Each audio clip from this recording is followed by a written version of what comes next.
เรื่องบทเพลงแห่งพระธรรมก่อนฟ้าสางโดยพระอาจารย์สมภพโชติปัญโย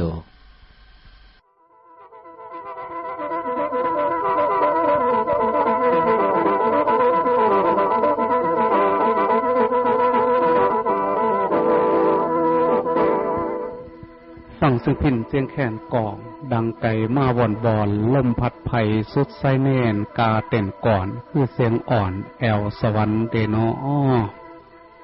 คือหอดเด้คือหอดข้าวยังดอยเหือยังแดงแห้งยังสุ่มคือจังหัวหยุบหยุ่มเพราะมีอุกอังเอาคือสิเถ่าบ่เป็น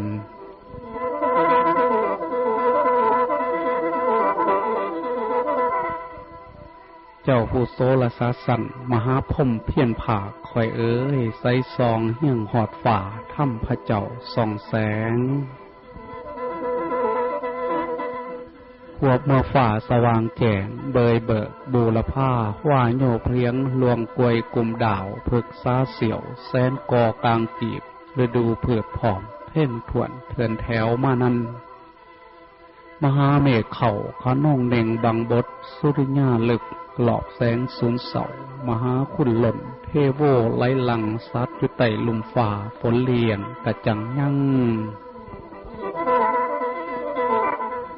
ขวบเมื่อราตีเพียนเวียนมาเป็นเมื่อไม่พี่น้องเอ้ยคว่ำตายมาจิ้มไก่เผาใหม่หมอดที่ว่างเจ้าจะคิดก่อตั้งกรรมบาปนานัก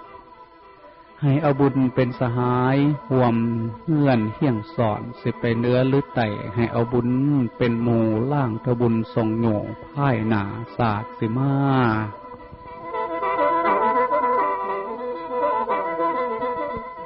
อันวาสานานั่นบ่มีผู้ใดเห็นจริงแล้วบ่มีผู้ใดยืนยันว่าสิมีจริงแท้คันเฮาหวังดีแล้วกระทำดีไว้ก่อนประกันความเดือดร้อนดีกว่าแก่บัดเถื่อรุ่น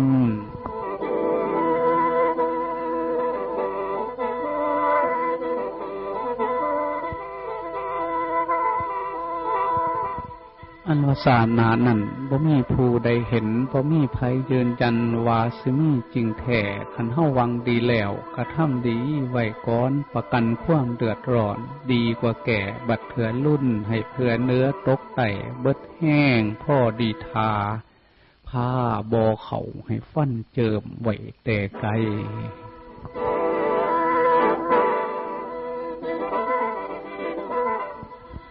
สบายดีพ่อแม่อ้ายน้องที่หักแพงสู่ขู่สู่คน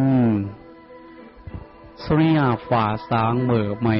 วันตินวันพระวันเจ้ามาหอดมาถึงมืดนี้ผู้ขาลูกหลานชาวอีสานบ้านเฮาได้มาพบมาพอพ่อแม่อ้ายน้อง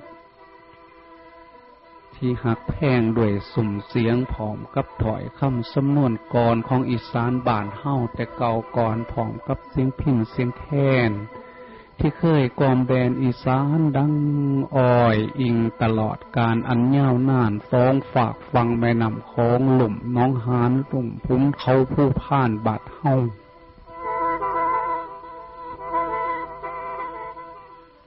มื้อนี้เป็นวันพระ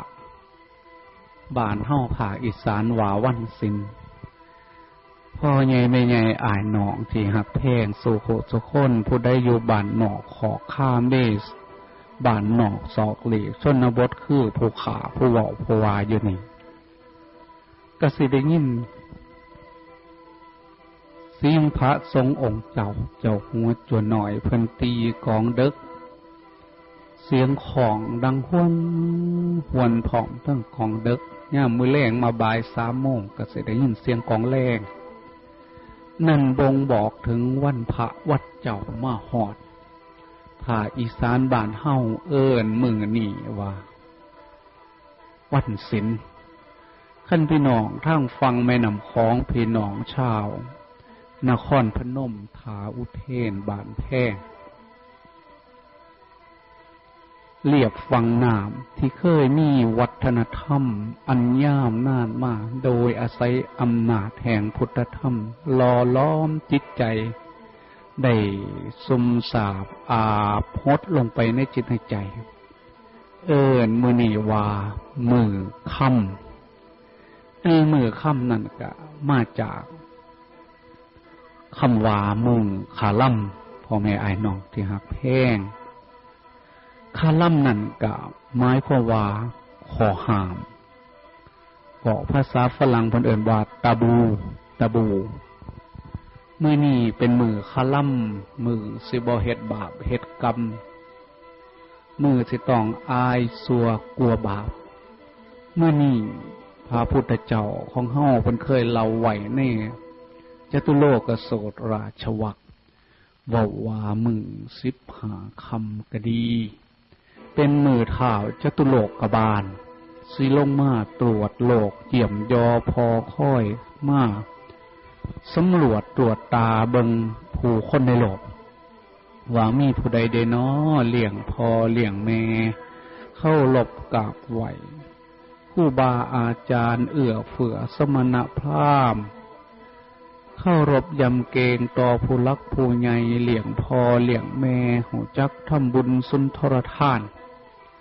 มือ8คำถ่าวจตุโลกบาลได้ทรงให้อำมาตย์ผู้ไหวใจให้มาตรวจโลกจตุโลกบาลก็แปลว่าผู้รักษาโลกทั้ง4ทิศนี้ทรงอำมาตย์ให้มาตรวจดูตามวัดว่าอารามตามบ้านตามเฮือนพระทรงองค์เจ้าอยู่ในศีลในธรรมอยู่บ่ชาวบ้านชาวเมืองพากันเลี้ยงพ่อเลี้ยงแม่ดีอยู่บ่น้อ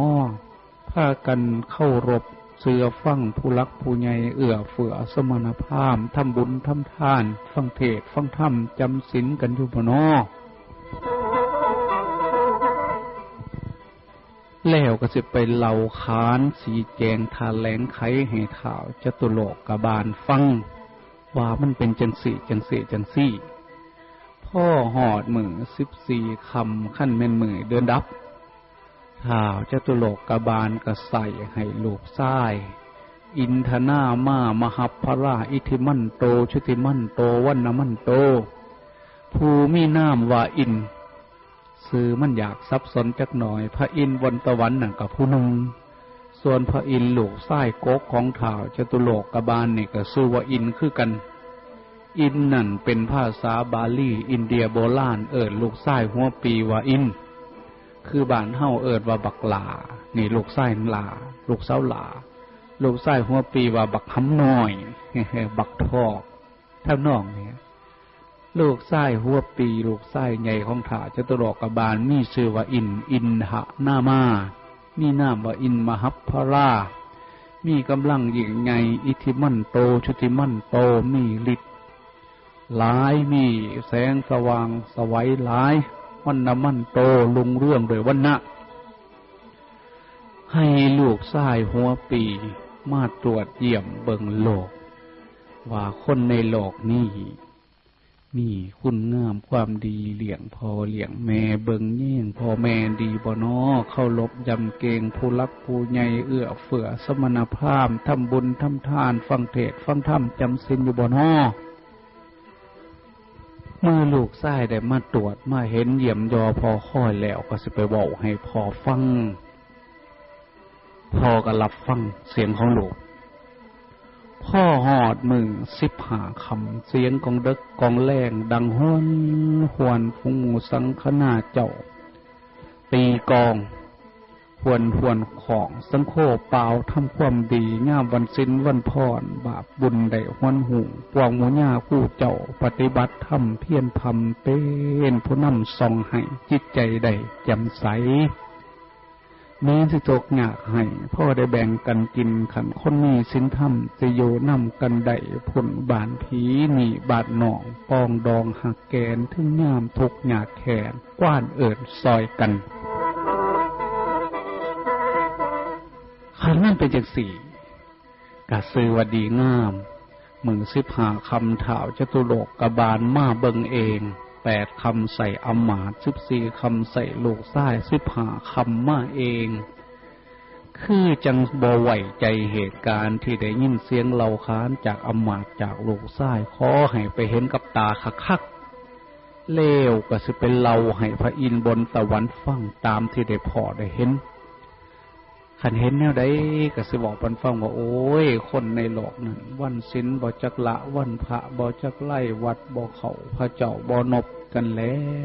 วบ่เคารพยำเกรงผู้รักผู้ใหญ่ครูบาอาจารย์คู่มือนี่มีแต่ความเห็นแก่ตัวหนาวสั่นงอกอูมไก่ตีต้มน้ำห่อนอุ่นๆเอาผ้าซุบแล้วก็ท่าหนาไก่ตีหยาดมันหนาวตายป้าให้พ่อให้แม่อยู่บ้านหนาวสั่นงอดเข้าหักไก่ตีร้ายกว่าหักพ่อหักแม่ย่ามมันตีกันจูบขี้มูกออกไขมันแดดส่วนพ่อแม่อยู่บ้านอยู่เฮือนบ่อยากหัวซ่าคันเป็นจังสี่ถ้าจตุโลกบาลก็เศร้ามองใจไปบอกให้พระอินทร์ฟังเทวดาบนสวรรค์ได้ฟังก็พากันเศร้ามองใจว่านับมือน้อนับมือสวรรค์ของเฮาสิโลงเลงบ่มีผู้มีคนมาเกิดเทวนิกายเทพนิกายของเฮานับมือสิหน่อยลงเขาทั้งหลายหมู่นั้นสิไปอัดยัดเยียดอยู่ที่หน้าลกอเวจีวินิบาตพุ่นโอ้ยอีดูตนศาสตร์เด้มีตาก็คือตาบอดสร้างบ่เบิงบ่แย่งเนาะแนวมันดีมันงามมีหูก็คือคนหูหนวกบ่ฟังเสียงพระเสียงเจ้าเสียงดีเสียงงามเนาะเจ้าผู้โสรสสันมหาพรหมเพียรผาคอยเอ้ยใสซองเงี่ยงหอดฝ่าถ้ำพระเจ้าส่องแสงเฮ็ดจังใดเด้เนาะขาดสิแหลงฝนตกแห้งขี้ดินไงขาดสิท่วมฝนแหลงกะสุ่มเลิ่งนี่แล้วเพิ่นว่าท่อมจิตดำดินดันเดินฟื้นแฝงขอบคว่ำพระเป่าแจกจอยหูหน่อยสร้างบ่ฟังได้เนาะพ่อแม่อ้ายน้องที่หักแพงสุขุสุขคนความเว้าความวาความพูดความจามาบังเกตนี่เว้าจาภาษาอีสานบ้านเฮาก่อนฝ่าสร้างฝากพี่ฝากน้องความเว้านี่เป็นความเว้าจากบ้านนอกเป็นความเว้าจากวัดป่าอารามสงฆ์ฝากพี่ฝากน้องด้วยภาษาบ้านเฮาเว้ากันง่ายๆเพื่อความเข้าใจได้ยินเสียงพินเสียงแคนก็อย่าโสรำคาญเด้อให้คิดว่ากินข้าวจำประเดกมันบ่แซ่บวันใดก็เลยหาผักเอาผักมากินน้ำบ่กินข้าวในดอกมื้อนี้เว้าภาษาอีสานบ้านเฮาผสมผสานเสียงพิณเสียงแคนพร้อมกันนั้นก็ถอยคำอันประกอบด้วยศีลด้วยธรรมว่าธรรมะขี้ตาธรรมะบันเทิงเพลิดเพลินในธรรมยามมื้อเช้าน้อมื้อนี้เป็นวันพระมื้อนี้เป็นวันศีลพี่น้องบ้านเฮามื้อจังซี่ว่าวันศีลเป็นวันที่คนเฮาสิเข้าวัดจำศีลผู้ที่บ่มีความประมาทในศีลในธรรมผู้เฒ่าผู้โอแล้วก็สิเพิ่มพูนบุญญาบารมีเตรียมตัวไปสู่ปรโลกพอใหญ่ไม่ใหญ่หนีแล้วผู้ที่มีอายุหน่อยภาษาบาลีเนี่ยเพิ่นเว้าผู้เฒ่าเพิ่นเอิ้นว่าพันเตขันเด็กหน่อยเพิ่นเอิ้นว่าอาวุโสให้เฮาเอามาใส่คันเฒ่าห้อมสิตายแล้วเพิ่นเอิ้นว่าผู้นี้อาวุโสมันกลับกันพ่อใหญ่แม่ใหญ่เอ้ยพี่น้องป้องปายอาวุโสแปลว่าผู้มีอายุคำว่ามีอายุนั่นแปลว่ายังมีอายุหลายยังบ่ทันได้ใกล้ตายปานใดเด็กเล็กเด็กน้อยเพิ่นเอิ้นกันเป็นภาษาบาลีว่าอาวุโสทานผู้มีอายุคันผู้เฒ่าผู้โอเพิ่นเอิ้นว่าพันเตแปลว่าทานผู้เจริญคืออายุหมดไปหลายแล้วพันเตมาจากคำว่าพัดท่านเตแปลว่าผู้ลวงการผ่านไว้เกิดมาดนไก่สิตายแล้วเฮ้ยนั่นผู้ที่ไก่สิตายแล้วผ่านโลกมาดนผ่านห่อนผ่านหนาว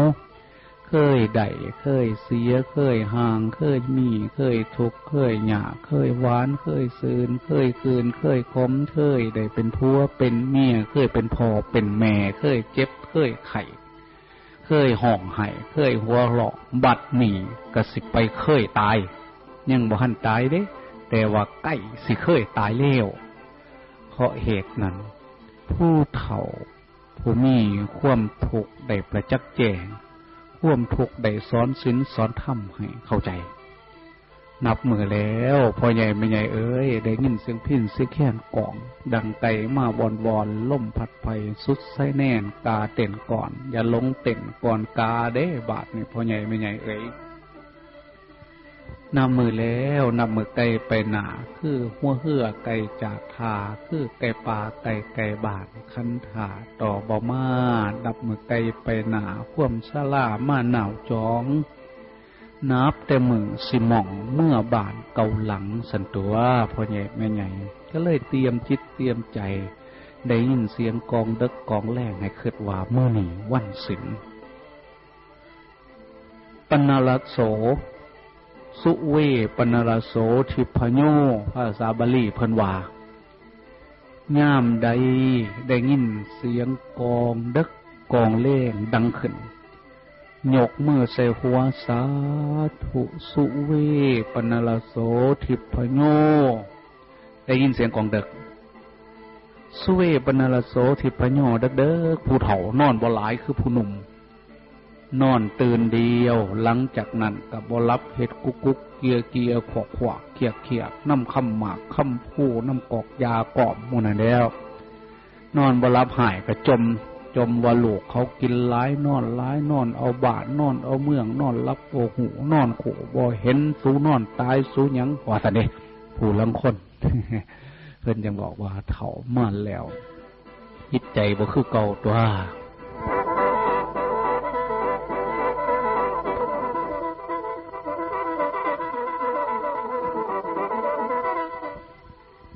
เฒ่ามาแล้ว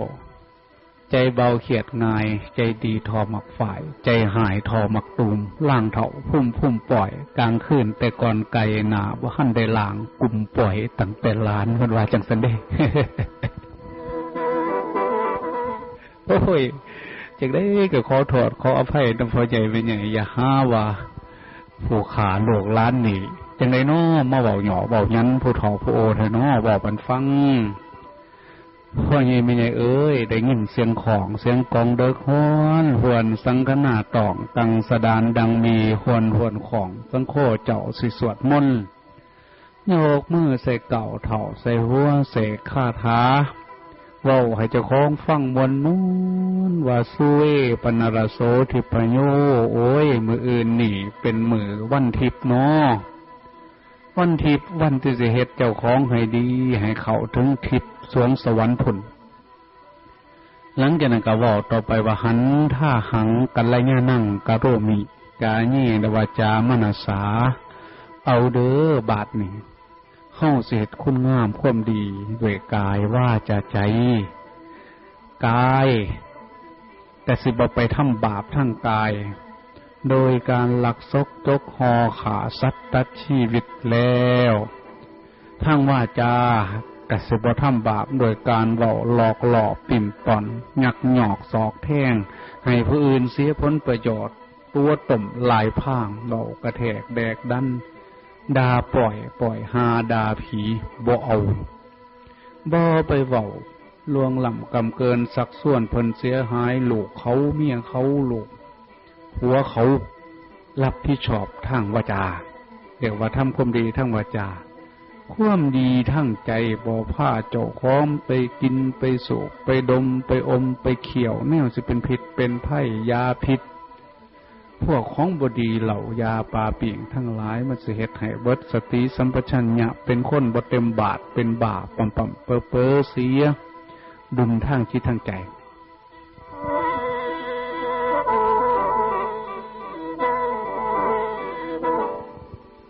สิ้นหาพระพุทธเจ้าเฮาเพิ่นเอิ้นว่ากองบุญตัวพ่อใหญ่พี่ใหญ่พี่น้องปองปาย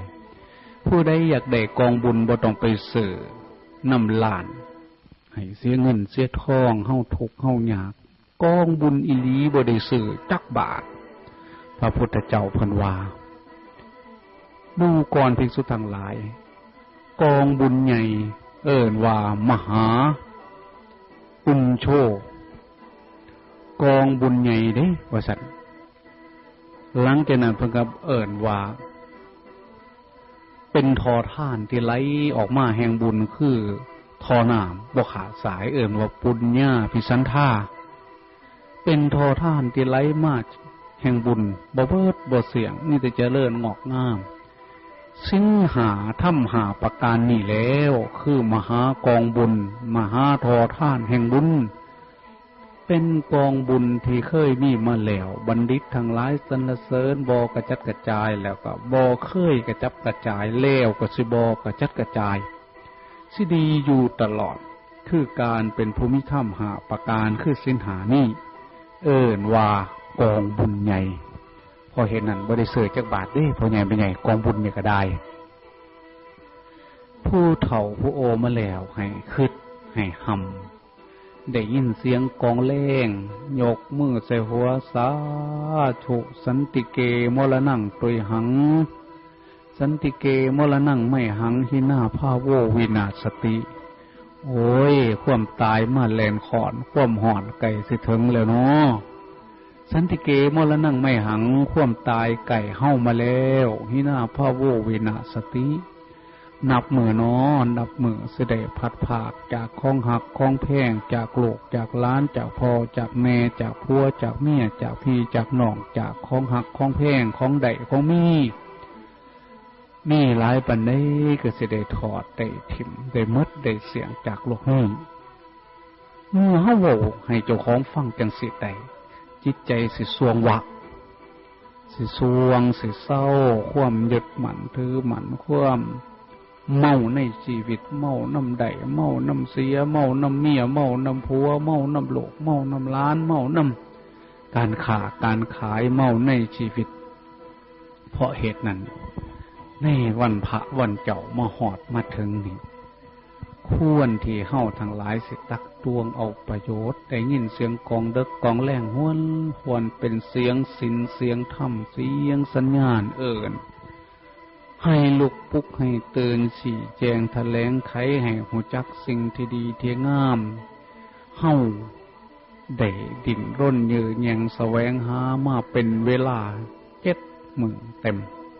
เข้ามือที่8ก็พักพรย้อนใจหยุดการก่อกรรมทำเข็นก่อเวรสร้างกรรมก่อโลกสังคมนี่ให้มันสมมันเย็นบ่ให้มันเดือดร้อนเพราะการกระทำของเฮาจิตใจที่เคยเศร้ามองด้วยการทำงานมาอย่างต่อเนื่อง7 มื้อยุดผักโซมีแห้งคือเสื้อผ้าสกปรกแล้วก็เอามาซักให้มันเกลี้ยงซะก่อนจะนุ่งใหม่เฮาก็จะมีวิถีชีวิตอันดีอันงามอยู่ในศีลในธรรมที่พระพุทธเจ้าเฮาสอน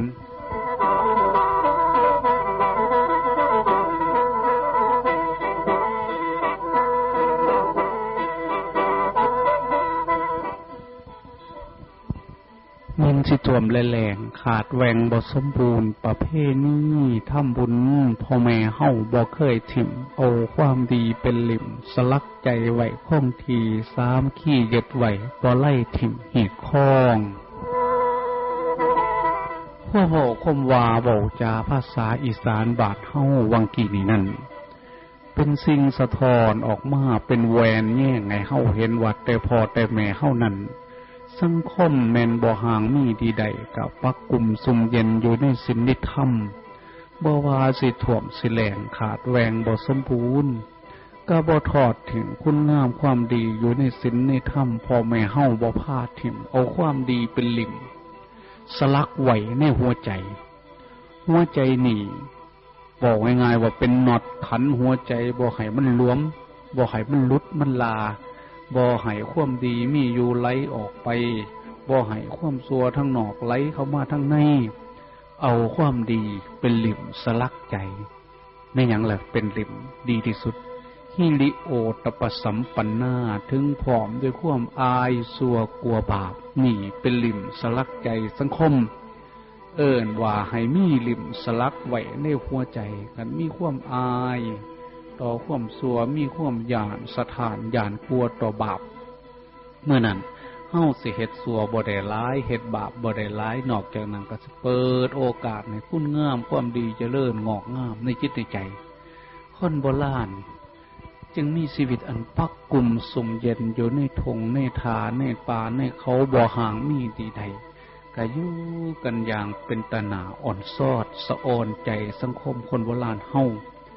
นอกจากนั้นชีวิตส่วนที่เป็นปัจเจกชนเพิ่นก็บอกไว้อีกว่าแม้นสิทุกข์ยากให้เคินขาดแรงง่ายบ่หอนลืมศีลธรรมพำเพียรรักษาไว้บ่หอนไล่ล่าถิ่มข้องธรรมหีดเก่าข้องพระพุทธเจ้าเฮาได้สั่งสอนส่วนปัจเจกชนส่วนจิตใจของแต่ละคนแม้นสิทุกข์ยากให้เคินขาดแรงง่ายเขาทำนองเพิ่นว่าอ้อยแม่นสิเขาหีบย่นกะบ่ทิ่มรสอันหวานสร้างมาอัสดรผ้าชีมงคลทหัตถีของพระราชาที่ฝึกดีแล้วแม่นสิเขาในสนามรบถูกลูกศรยิงมาจากทิศทั้งสี่ก็สามารถอดทนจนตายได้บ่แลนี้สัตบุรุษคนดีแม้นสิทุกข์ยากให้เคินขาดทุกข์ยากให้เคินขาดแรงง่ายทุกข์ยากจนน้ำตากระเด็นกะบ่ยอมก้มหัวให้แก่ความซัวสิอดทนสร้างคุณงามความดีโดยเข้าใจว่าทุกข์ยากปะมองหย่อนบุญญาบารมีวาสนากตาธิการสร้างสรรค์มาบ่ทันพ่อคุณงามความดีบ่ทันได้ออกหมากออกผลบ่ทันเป็นหมากอดทนสร้างความดีบ่แนงนายทุกข์ยากหายบ่ล่ำไล่ถิ่มส่วนดีนี่คือคนโบราณสะท้อนหมายเฮาฟังพอยังเป็นไงอายน้องสิฮักแพงเอ้ย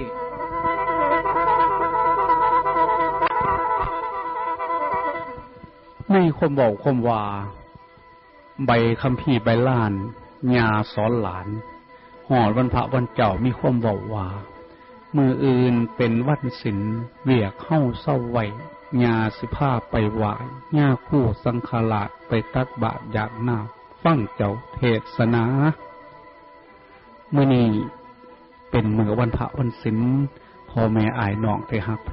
งขอให้เฮาได้มีจิตมีใจอันไกลศีลไกลธรรมสร้างเมาความหลงความไหลยึดมั่นถือมั่นแท้ที่จริงแล้วเฮาสิเอาอีหยังไปนำบ่ได้เกิดมาสว่างสข้าวในโลกนี้เท่านั้นขอให้หูจักเงื่อนไขของชีวิตว่ามีความตายเป็นที่สุดขอบแล้วก็ฮู้บ่ได้ว่ามื้อใดสิพัดพรากจากสิ่งเหล่านี้เตือนใจด้วยคาถาดีพระพุทธเจ้าคู่มือทุยามว่าตั้งแต่ตื่นนอนขึ้นมาเสกคาถาสันติเกมรณังไม่หังหินาภาโววินาศสติความตายไก่เฮามาแล้วน้อนับแต่มื้อสิพัดพรากจากของหักของแพงไปน้อหันท่าหังกัลยานั่งตะโลเมกายเยนวจามนัสสาสิฝ่าวหีบสร้างคุณงามความดีด้วยกายด้วยวาจาด้วยใจเท่าที่ชีวิตเฮายังมีอยู่นี่ความเบานี่จะเป็นเครื่องเตือนจิตสกิจใจให้เฮาเป็นผู้บ่ประมาทในศีลในธรรม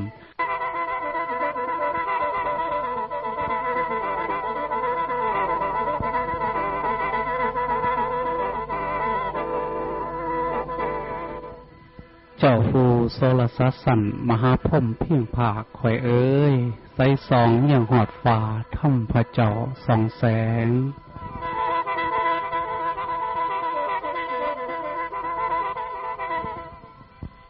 สีสุภมังคเลิศลำมหาเดชลือซ่าหน้าโทสุดหยอดย่านใจแก้วสวัสดีน้อมในธรรมพุทธบาทคุณยมยกใส่เก่าถวยไว้วางเสียนผู้ขาขอกล่าวตานเผยวานกระแสธรรมพ่อได้ยู่แย่งฟุ้งพำเพ่งพ่ายซอยถวายมหาคุณเจ้าทั้งสามสุดเกตเป็นดังดวงประเทศไตพ่อสลังได้หุงเห็นบ้านเนขาข้อไขกล่าวตานพุทธศาสตร์คดีธรรมเป็นสำเนียงเสียงอีสานภาคเล่าพ่ายผีต่างให้มีเสียงเว้าอีสานเฮาเฮียงหวมคว่ำตัวดีและหายถ้ำพระเจ้าสั่งสอน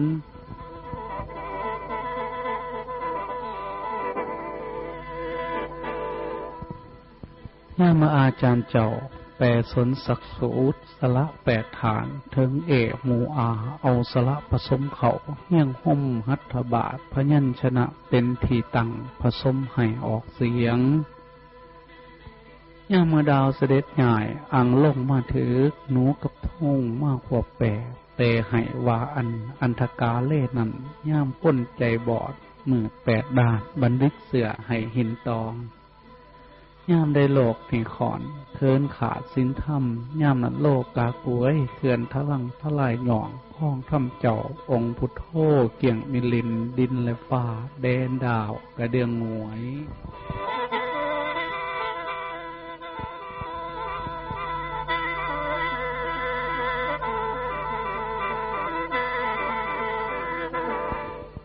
สำบายดีพ่อใหญ่แม่ใหญ่พ่อแม่ไอ้หนองที่หักแพงสู่หูสุคน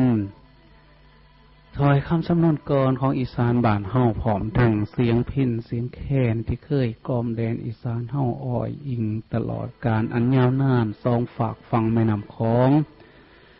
ลุ่มน้ำน้องหานภูเขาผู้ผ่านดินแดนอันปักกุมสมเย็นด้วยความเป็นอยู่อย่างพี่อย่างหนองในสมัยโบราณมื้อนี้เป็นบรรยากาศเก่าๆของอีสานบ้านเฮาก่อนที่สุริยาฝ่าสางสาดส่องสีทองมาสุเพิดโลกรายการธรรมะขี้ตา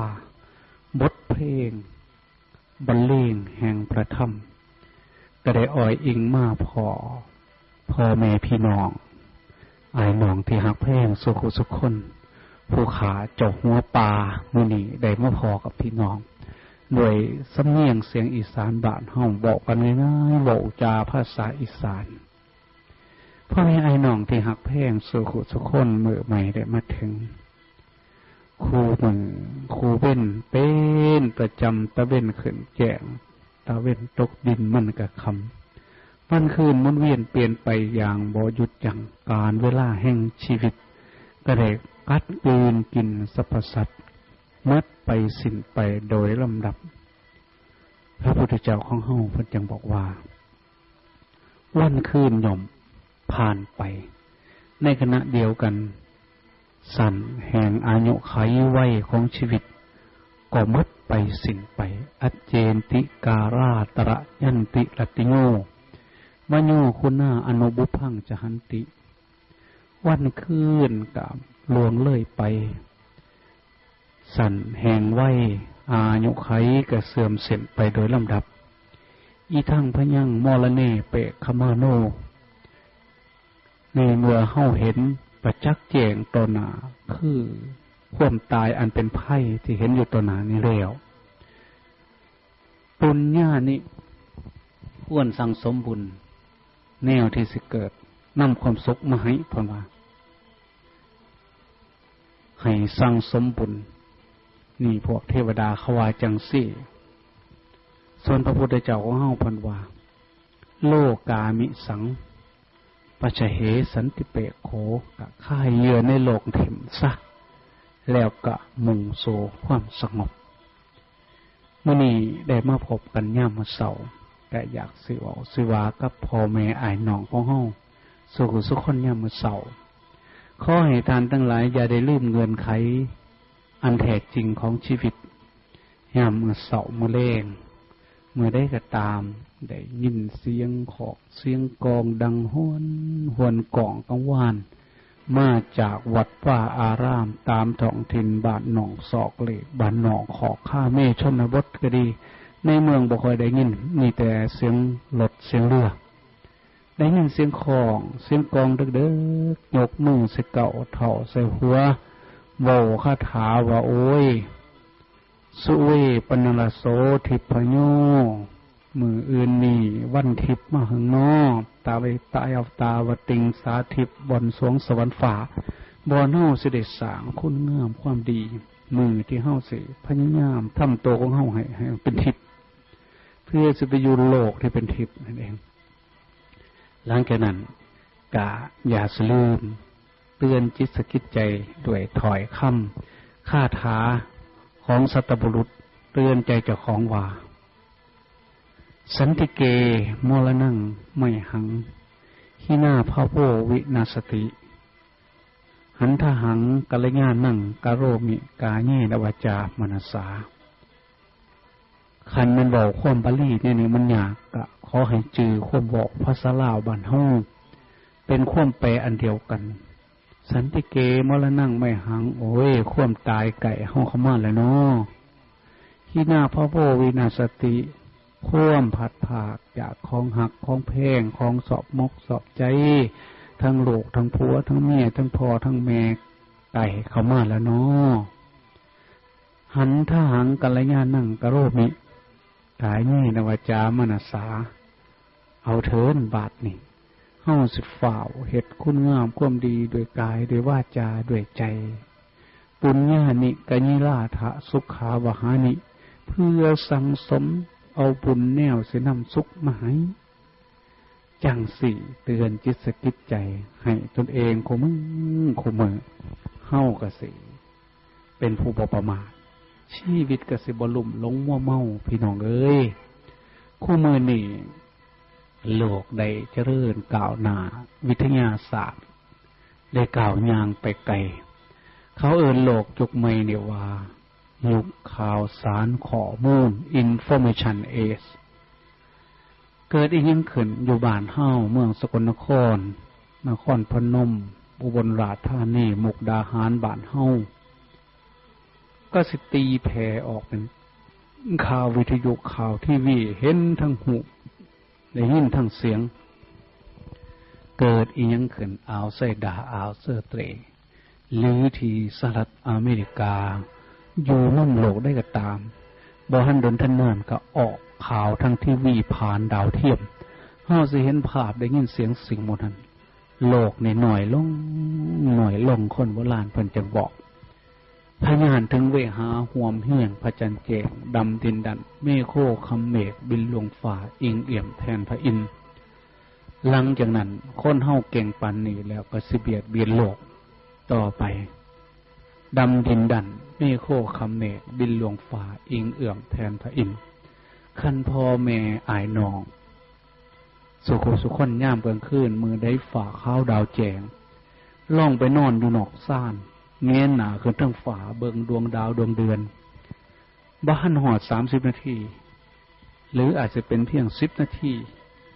ทานก็จะเห็นดาวเทียมวับโคจรอยู่ในน่านฝาผ่านสายตาของเฮาชั่วโมงหนึ่งเฮาสิเห็นเป็น10 ดวงนั่นแหละคือสิ่งที่เก็บเอาข่าวเอาสารทุกอย่างในหลอดทายทอดเป็นเครือข่ายต่อกันปานใหญ่แมงมุมโลกได้เจริญปานนั้นแต่จิตใจคนในโลกเป็นจังไดพ่อแม่อายน้องสุคนเมื่อโลกได้เจริญทางวัตถุกล่าวไปไกลทางวิชาการเทคโนโลยีจังสี่ธรรมโมโลยีคือทางศีลทางธรรมก็เกิดวิกฤตการณ์แปรปรวนจิตต่ำใจซ้ำผู้ยาผู้ยิ่งลูกเล็กเด็กแดงผู้บ่าวผู้แพ้วจิตแตกใจเพ่บ่เสือถอยฟังข้ามคว่ำแล้วลูกบ่ฟังคว่ำพอคว่ำแม่ลูกศิษย์บ่เข้ารบครูบาอาจารย์บ้านเมืองเอาแต่ใจของไผของมันจ่องที่สิเอารัดเอาเปรียบกดขี่ข่มเหงซึ่งกันและกันเต็มไปด้วยมนุษย์อันตรายเต็มพื้นแผ่นดินทั้งหมดนี้มันเกิดมาจากวิกฤตการณ์อันหนึ่งคือว่าไทเฮาเนี่ยพากันได้บูชาเชื่อมั่นในฝีมือการพัฒนาการของพวกฝรั่งมังคาโลกนี่เฮาเอิ้นเขาว่าอารยประเทศอารยะเป็นภาษาสันสกฤตตรงกับภาษาบาลีว่าอารยะอาริแปลว่าขาศึกญะแปลว่าไปอารยะก็แปลว่าผู้ไปแล้วจากขาศึกคือปัญหาของชีวิตของสังคมแก้ไขได้หมดแล้วเฮาก็เลยเข้าใจว่าพวกฝรั่งทั้งหลายนั้นเขาเป็นผู้เจริญเป็นอารยประเทศอารยธรรมยอมรับเบิดทุกอย่างว่าแต่ฝรั่งเว้าหยังเฮ็ดหยังมาว่ามันถูกต้องของธรรมโลดนอนเสื้อเขาแต่ในหมู่เดียวนี้เด็กหอยหัวทอกำปั้น เขาสิเสือฝรั่งเมื่อดูถูกพ่อแม่เกิดแต่แห่งกินหมักหน่ออย่าไปเสือเล่าอย่าไปถือสาหาคว่ำเล่าบ่หูจักหยังดอกเท่าใดโน่เสาเตาล้านปีเกิดแต่แห่งกินหมักหน่อผลเล่าสิหูจักหยังอย่าไปถือสาเล่าลูกบ่ยำเจียนยานบุญคุณพ่อแม่เกิดหายจาขาดาเทียงสิทธิ์บ่ยำเจียนยานพุ่นแห่งคู่บาข้องโบราณเหล่าทมเสียงยากงอนบ่ฟังความเถ่าโบราณเฮาลำบากเลยทุกข์ยากหายท่อนเถาะบอดีอันนี้คนโบราณเพิ่นบอกเหตุการณ์จังสี่เกิดขึ้นมาแล้วในโลกที่เฮาว่าเขาดีคือพวกฝรั่งที่เฮาว่าเขาเป็นอริยะนั่นล่ะพวกฝรั่งเดียวนี่ขาดสำนึกทางศาสนาปัญหาก็คือลูกบ่เสือถอยฟังความพ่อแม่เนี่ยเพิ่นมวนซื่อๆเฮาจังเกิดมาเฮาก็มามวนต่อไปบ่มีบาปมีกรรมศาสนาบ่มีศาสตร์ก่อนบ่มีนรกบ่มีสวรรค์บ่มีตายแล้วก็แล้ว Eat and drink be merry tomorrow we may die ว่าซั่นกินเข้าไปนอนซึมเข้าไปโห่เซลเข้าไปมื้ออื่นนี่อาจสิตายซ้ำบ่ทันได้ตายนี่เอาให้มันเต็มที่ความคิดคานย่อมจังสิเกิดขึ้นมาในเมืองฝรั่งอย่างเต็มที่แล้วก็ลามมาสู่บ้านเฮาเมืองเฮาเพราะเหตุนั้นเมื่อก่อนพูนผู้ขาได้เว้าขึ้นข่าวจตุโลกบาล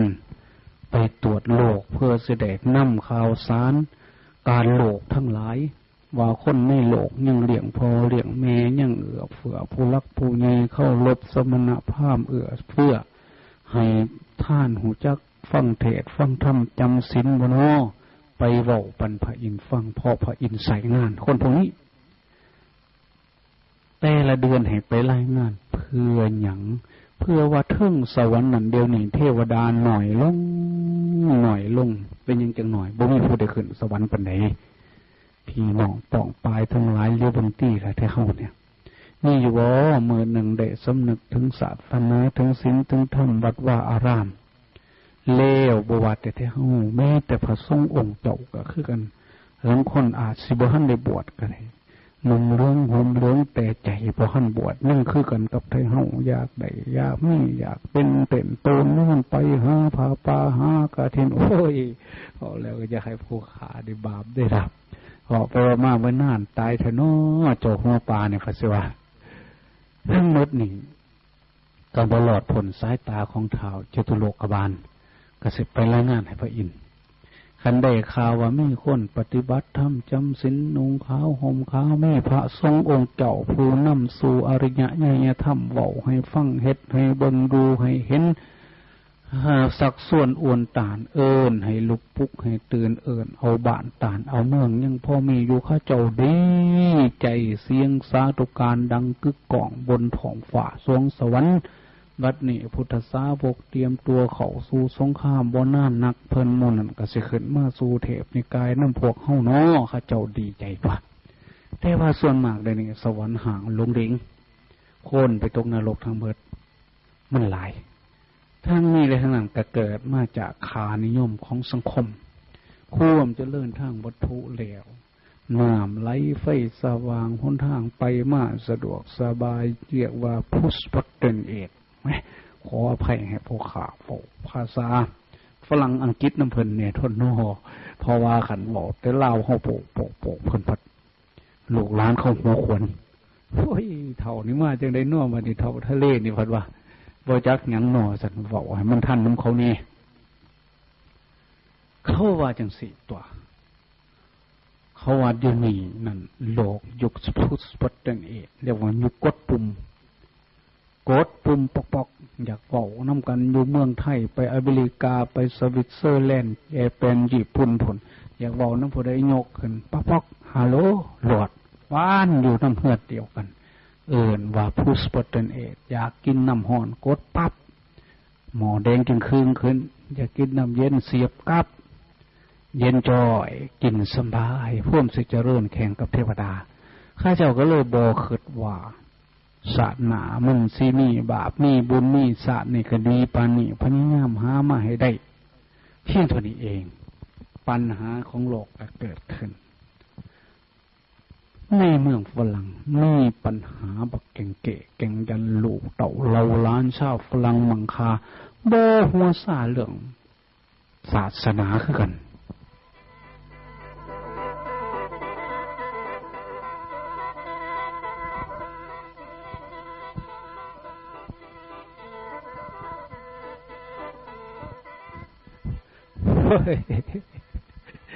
พ่อใหญ่แม่ใหญ่เอ้ยอย่าสุดไปล้มเห็ดขาเล่นปานน้ำเส้นแค้นเตยคาลิปโซดักแด่สายไหมนี่เด้อ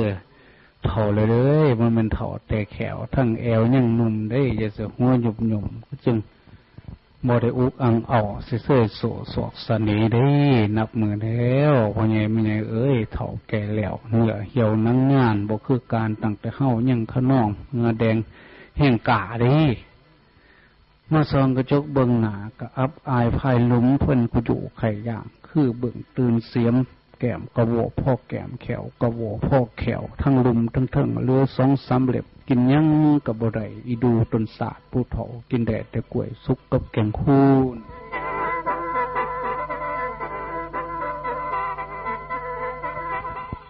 โอ้ยขอโทษขออภัยว่าไงไปไงบอกไปบ่มาไปหอดแกงคูนกันแนวแสบเนาะเขาใหญ่เนาะไม่ไงเอ้ยนี่แล้วผมว่าคนบดตายน้ำลายยั่งเนาะกิเลสว่าก็เลยว่ายอมเฒ่ายอมแก่เมืองฝรั่งมังคาเขาเอาผู้เฒ่าไปนั่งจกโลกไหวอยู่ในแฟตในตึก20 สั่น30 สั่นผู้เฒ่านั่งจะลูจะเลนั่งถาดตายวัดก็บ่ได้เข้าพระเจ้าก็บ่ได้นกบ่จักยังเขาเอิ้นวันนิคมคนแก่ว่าซั่น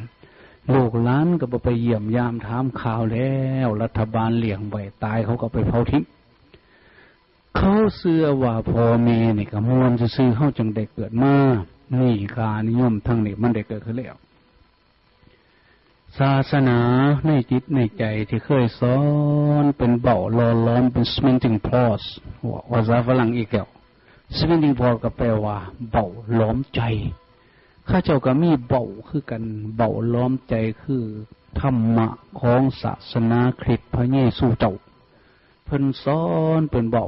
ล้อมใจชาวฝรั่ง We are sons God replicate that we must be to love each other doing according to the purpose of God ว่าซั่นในคัมภีร์ไบเบิลต้นหมวด Old Testament Creator of the world หมวดเพิ่นสร้างโลกเพิ่นว่าพระเจ้าสร้างเฮามาเฮาเป็นลูกของพระเจ้าอยู่นำกันให้ฮักแพงกันตามพระประสงค์ของพระผู้เป็นเจ้าผู้เพิ่นเป็นพ่อเป็นแม่เฮาอย่าสุเบียดเบียนข่มเหงคะเนงหายกันและกันอยู่กันสันพี่สนองเด้อนี่มันก็คือกันกับพระพุทธเจ้าเฮาว่าสัตว์ทั้งหลายคือเพื่อนทุกข์เกิดแก่เจ็บตายนำกันทั้งหมดทั้งสิ้นบ่ควรเบียดเบียนกันอย่ามีเวรมีภัยแก่กันคำสอนอันนี้เน้นสิว่าคนละความมันก็มีความหมายอันเดียวกันแต่คนสมัยใหม่นี้ลูกเต่าเราล้านชาวฝรั่งบ่เชื่อว่าพระเจ้าสร้างมาบ่เชื่อว่าพระเจ้าเป็นพ่อเป็นแม่เฮาสิดีสิหายบ่ได้อยู่นำพระเจ้าว่าซั่น We are stand on one leg ว่าซั่นเด้เฮายืนอยู่ในขาของเฮานี่พระเจ้าบ่ได้มาอุบเจียจักเทื่อว่าซั่น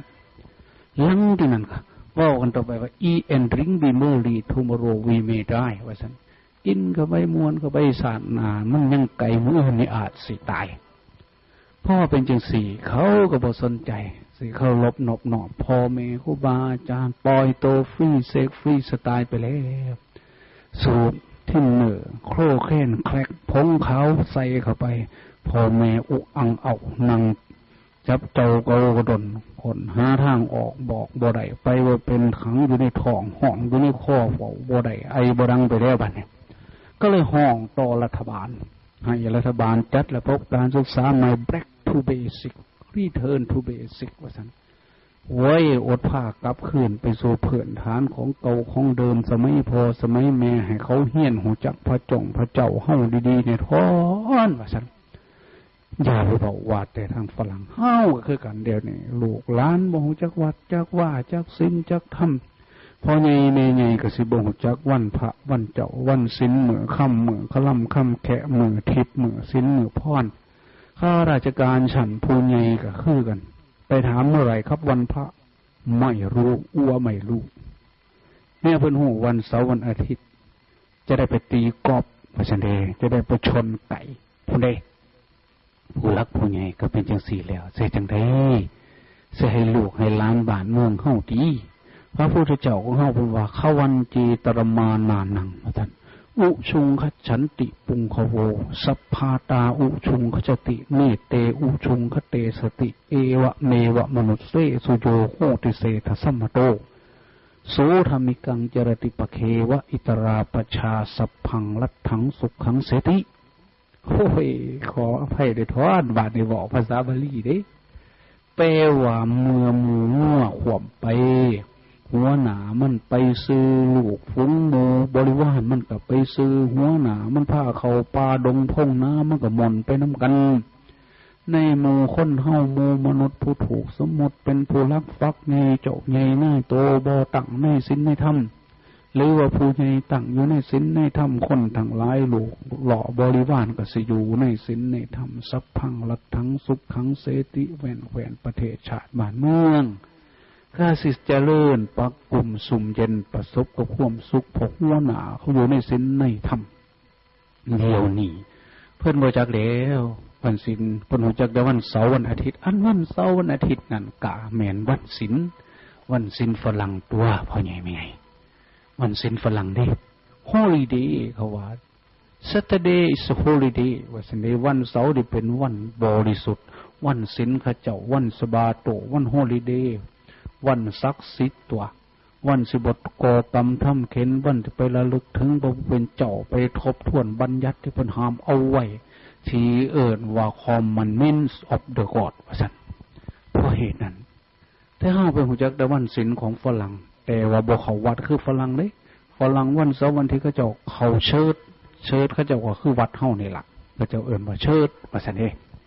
เฮานี่คันวันเสาร์วันอาทิตย์พัดโพนเขาขับเขาบาตีกอกตีกอบเล่นไก่ตีไก่ส้นเล่นการพนันมวยตู่ดูมาไปแล้วบาด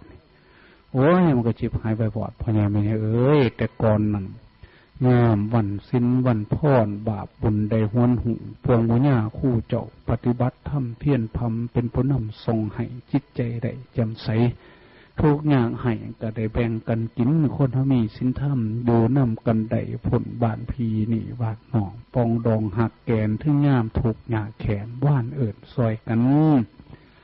บ้านเมืองประกุมสุนเจนพ่ายไทยอ้อมกอดแห่งศีลแห่งธรรมพวกฝรั่งเดือดร้อนเอิ้นให้รัฐบาลจัดระบบการศึกษา back to basic return to basic now is crisis consciousness crisis already ว่าซั่นเดี๋ยวนี้วิกฤตการณ์ทางวัฒนธรรมเกิดขึ้นแล้วให้มาจัดระบบการศึกษาใหม่แบบโบราณไทยเฮาก็คือกันคนโบราณอีสานบ้านเฮาเพิ่นเว้าเตือนลูกเตือนหลานให้ฮู้จักว่าคันเจ้าได้ขี่สร้างกังห่มเป็นพญาอย่าสุลืมชาวนาผู้ขี่ข้วยคนกา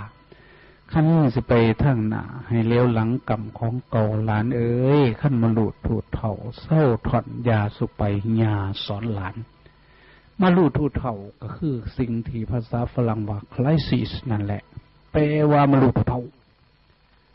วุ่นวายมาลงตรงเตงมาลูดถูดเฒ่ามานั่งตุงนั่งเป็นคำหยับหน่วยภาคอีสานบ้านเฮาบ้านเมืองบ่ประกุมสุมเย็นบ่อยู่เย็นเป็นสุขคือเก่าแล้วเป็นมโลดโตนเตนมาลุ่งตุงตังมโลดโถดเถ่าเศร้าถอนยาสุไปยาสุพัฒนาแบบข้าเจ้าหันขึ้นหลังกรรมของเก่าพ่อแม่เฮาพันอยู่จังใดวันพระวันศีลวันพรถาบจตุโลกกาบาลมาตรวจโลกแล้วก็ไปรายงานให้พระอินทร์ฟังในปัญหามันเกิดขึ้นคือความบ่เสือว่าศาสนามีบาปมีบุญมีเขาเสือว่ามีแต่ศาสตร์นี่กินก็ไปสนุกสนานก็ไปมืออื่นอาจสิตายการรับผิดชอบกระสันชั่วหน้าที่ชั่วโมงเดียวนี้บ่ย่าวไปจนถึงมืออื่นเดือนหน้าปีหน้าคนโบราณเฮาครับผิดชอบหอดศาสตร์นะอันว่าศาสตร์นั้นบ่มีผู้ใดเห็นจริงแล้วบ่มีไผยืนยันว่าสิมีจริงแท้คันเฮาหวังดีแล้วกระทำดีไว้ก่อนประกันความเดือดร้อนดีกว่าแก่บัดเทอรุ่นเพิ่นว่าเพื่อเนื้อตกไตเบิดแห้งพอดีท้าผ่าบ่เขาฟันเจิมไว้แต่ไกลคันเสื้อว่าบาปมีบุญมีนรกมีสวรรค์มีศาสนามีศาสตร์ก่อนมีคนจังซี่เพิ่นเอิ้นว่า บ่เป็นผู้ป้าถิ่มโลกนาแล้วก็สิรับผิดชอบต่อตนเองขันบ่เชื่อจังสี่เพิ่นเอิ้นว่าวิตินนะปะโรโกวิตินนะสมาจาโรนัตถิปาปังอาการิยังกายสะเพทังปรมมรณาทุกติงโลกังอุปจติเมื่อไม่เชื่อว่าชาติหน้ามีก็ต้องปล่อยมารยาทตามอกตามใจอยากเฮ็ดจังได้กะเฮ็ดหลังจากนั้นสิบ่ทำบาปทำชั่วบ่มีตายแล้วก็ตกนรกไปสู่ทุกขติเพิ่นว่าเพราะเหตุนั้นขันผู้เชื่อว่าศาสนามีศาสตร์ก่อนมีบาปมีบุญมีเป็นจุดเริ่มต้นของการสร้างสรรค์คุณงามความดีเต็มอกเต็มใจทำชั่วก็โดยความหวาดระแวงเฮ็ดได้บ่ไกลปานใดก็ย่านไผบ่เห็นก็เทวดาฝ่าดินเพิ่นหูย่อมยอพอคอยอยู่ส่วนพวกบ่เชื่อว่าศาสนามีบาปมีบุญมีนรกมีสวรรค์มีทำชั่วก็ทำได้อย่างเต็มอกเต็มใจอย่างบ่อายเอาเปรียบหมู่ได้เท่าใดแห่งดีขันบ่เพิ่นทำดีก็ทำพ่อแต่เอาหนาปลูกต้นไม้จับลงไปต้นเดียวก็พ่อให้ได้ทายลูกพ่อให้ได้ขึ้นเงินเดือน2ขันมันสิเป็นสิตายสร้างหัวมันบ่มีความสำนึกว่าเฮาเป็นเจ้าของประเทศชาติเดี๋ยวนี้คนเป็นจังซี่ส่วนมากก็เลยบ่สำนึกในใจว่าเฮาเป็นเจ้าของประเทศไทยนี่แต่ลูกจ้างประเทศไทยแม้นสิเป็นเจ้าเป็นนายซี่ได้ก็ตามส่วนมากมีความรู้สึกว่าเฮาเป็นลูกจ้างอายุ60ปีก็ปลดเกษียณแล้วเฝ้ากินเฝ้าโกยเฝ้ากอบเฝ้ากำทุมโลวีไม่ได้มื้ออื่นอาจสิตายปัญหามันก็เกิดขึ้นบ้านเมืองของเฮาอันนี้เด้เพิ่นว่าพากันคิดกอบเกลือกรรมบาปนั้นนักบ่เอาบุญเป็นสหายห่วมเฮือนเฮียงสอนไปเนื้อหรือไตทำกรรมเป็นครูบ่มีบุญส่งหนูพ่ายหน้าก็ส่วนตาย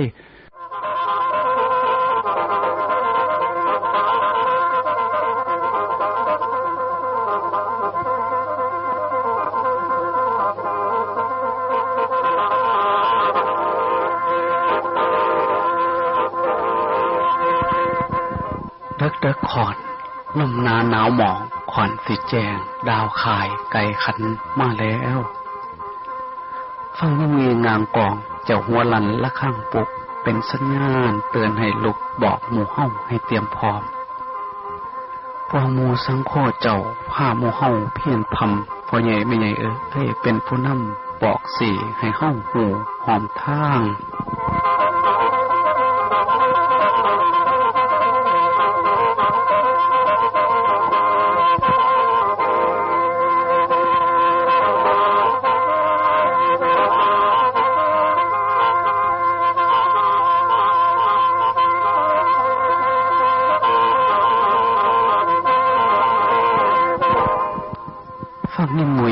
ของเป็นแปลวปองห้องรหัสหุ่นเด้อคือจังเสียงไขพักตูจากหมู่สวงสวรรค์ฟ้าไผผู้หูดีตาแจ้งแต่ยินเสียงแล้วไผฝ้าวเดินฝืนหัวใจเฮาลุกขึ้นขมังเบื้องปมการพ่อใหญ่แม่ใหญ่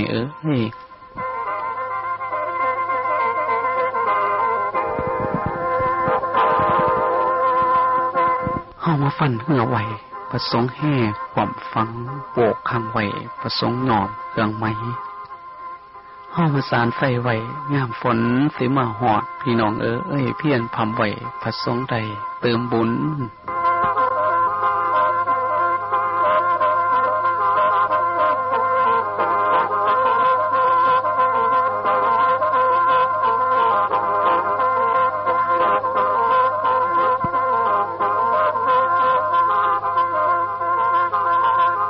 ขันบ่มีเฟื่อยใหม่ไฟบ่ลามไม่ปลาค่ำมือบ่ใสทอจำเมื่อสิขึ้นเพ่นพายได้บ่ไว้บอกไปบอกมาเวลากะมัดพอดีก็ความสุขสวัสดีปักกุมสุมยินสุขกายสุขใจอยู่เย็นเป็นสุขหายเคราะห์หายโศกหายโลกหายภัยจงมีแก่พ่อแม่อ้ายน้องสุขคนเด้อ